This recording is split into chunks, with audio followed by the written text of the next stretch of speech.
De economie van Aruba blijft zich gunstig ontwikkelen. Als gevolg natuurlijk van de vele toeristen die dit eiland bezoeken. Wij zien ook dat de hotelaccommodatie helemaal volgeboekt is. Dat hebben we zelf ervaren. Dus dat gaat heel erg goed met de toeristen. Zoals je ook ziet in de vastgestelde begrotingswijziging van het afgelopen jaar. Dat het economisch herstel met belastingherziening van het vorige jaar ook echt zorgt voor substantiële meerjarige overschotten. En ook de sociale fondsen profiteren van het economisch herstel. Zowel bij de SVB als bij de AZV liggen meerjarige overschotten in het verschiet. Maar er zijn ook risico's. De economische groei, volgens de cijfers van het IMF, zal weer af gaan vlakken. En er is natuurlijk ook sprake van geopolitieke onrust, wat op enig moment ook allerlei andere dynamiek weer teweeg kan brengen, ook ten aanzien van de mondiale economische groei. En je ziet dat de inflatie eigenlijk op een heel gematigd niveau weer is. Maar het inflatiespook mag dan misschien wel uit beeld zijn, maar er dreigt wel een nieuw spook op te doemen. En dat is het rentespook. Aruba betaalt dit jaar ruim 300 miljoen aan rentebetalingen.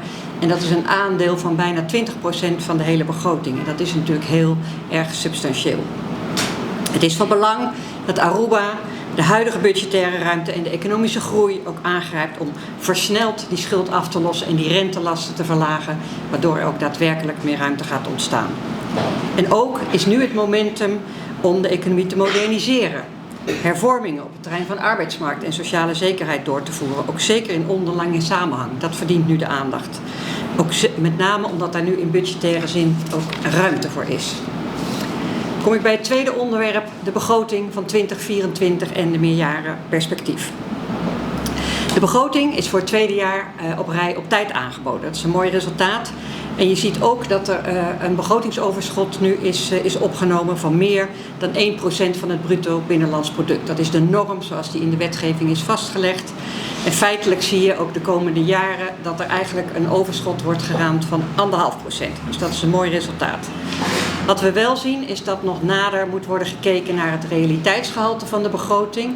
Omdat de uitvoeringsinformatie, hoe is het nou daadwerkelijk ook gerealiseerd, dat blijft nog achter. Dus we hebben nog geen zicht op wat er nou uiteindelijk in 2023 daadwerkelijk is gerealiseerd. En dat wil je eigenlijk ook hanteren als een basis voor de nieuwe begroting die je opstelt. En Aruba heeft voor 2023 een overschot geraamd van 1,6%. En wij denken dat dat toch wel op een substantieel hoger niveau uiteindelijk zal uitkomen.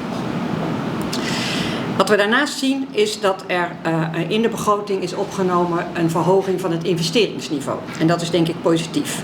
Dat investeringsniveau dat gaat oplopen van 20 miljoen naar uiteindelijk 110 miljoen guldens.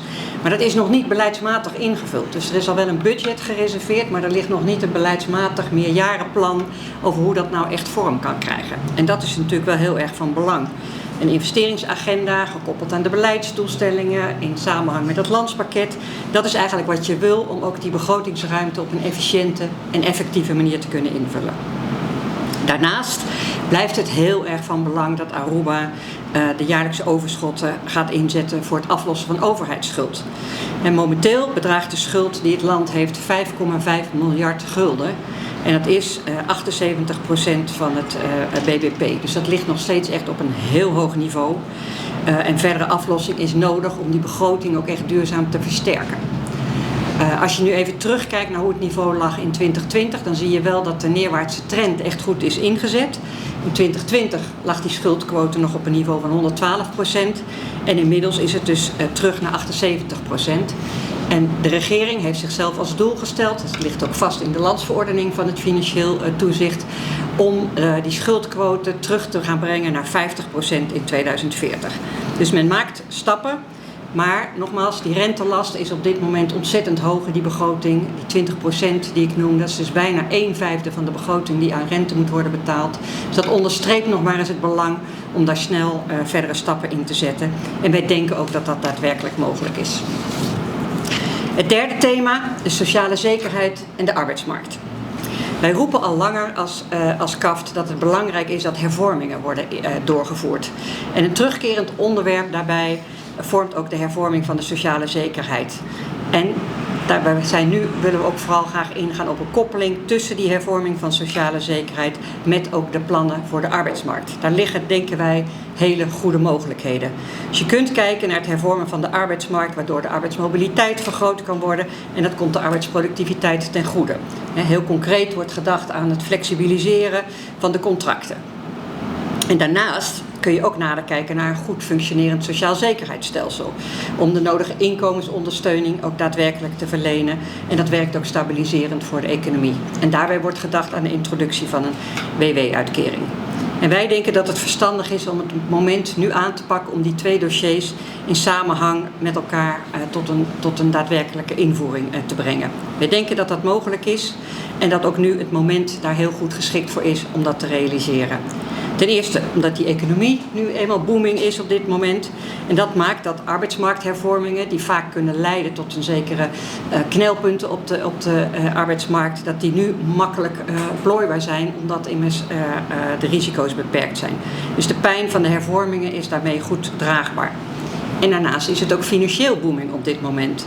En zowel de private sector als de overheid en de sociale fondsen staan er heel goed in financiële termen voor. En dat geeft ruimte om ook daadwerkelijk die werkeloosheidsregeling waar ik het over had te financieren, zonder dat de lastendruk daardoor heel erg hoeft te stijgen.